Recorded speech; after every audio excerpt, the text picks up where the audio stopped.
شايف الصورة اللي قدامك دي وشايف دي كمان؟ أكيد شفتها في يوم من الأيام أو أي حد تعرفه كان مركبها. أهي دي اسمها كانيولا، ودي مهمة جدا وضروري تعرفها لو انت بتدرس في اي حاجة ليها علاقة بالمجال الطبي، سواء كنت ممرض، دكتور، فني تحليل، او اي تخصص جوه المستشفى. لازم تكون عارف يعني ايه كانيولا وايه هي استخداماتها وليه بنستخدمها. ببساطة هي عبارة عن انبوبة بلاستيكية صغيرة بنركبها داخل الوريد علشان نقدر ندي المريض المحاليل الوردية زي النورمال سلاين، رينجر لاكتيت، الدكتورز. والمحاليل دي بنستخدمها في حالات الجفاف، هبوط الضغط، او فقدان السوائل.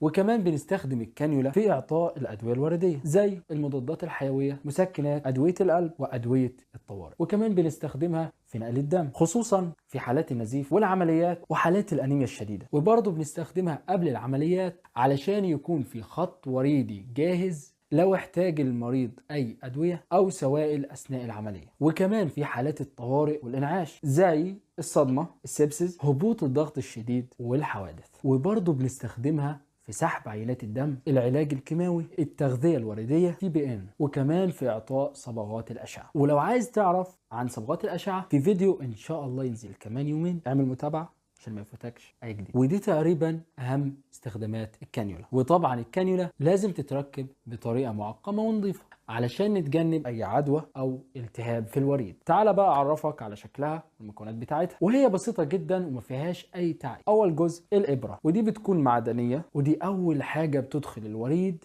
وقت تركيب الكانيولا. تاني جزء الجزء البلاستيك او الكاستر، وده الجزء المهم علشان هو اللي بيفضل داخل الوريد بعد ما نسحب الإبرة، ومصنوعة من مادة مرنة علشان بيمر من خلالها المحاليل والأدوية والدم. وده برضو سبب مهم جدا علشان المريض يعرف يتحرك عادي، لأن اللي بيفضل جوه الوريد الجزء البلاستيك المرن مش الإبرة المعدنية. الجزء الثالث جسم الكانيولا، وده الجزء البلاستيك اللي بنمسكه وقت التركيب، وده اللي بيكون عليه لون المقاس. وأيوة الكانيولا ليها أكتر من مقاس، وكل مقاس ليه استخدام معين. كل ما رقم الكانيولا يقل كل ما حجمها يكبر وتدخل سوائل او دم بسرعه اكبر. وهتلاقيني عامل فيديو كامل عن انواع الكانيولات ومقاساتها واستخدام كل نوع منها على اليوتيوب على قناه الممرض المصري. رابع جزء الغطاء اللي هو الكاب، وده اللي بيغطي الفتحه علشان يمنع اي تلوث او خروج دم. خامس جزء الاجنحه، ودي اللي بتساعدنا ان نمسك الكانيولا اثناء تركيب، وكمان بتساعد في تثبيتها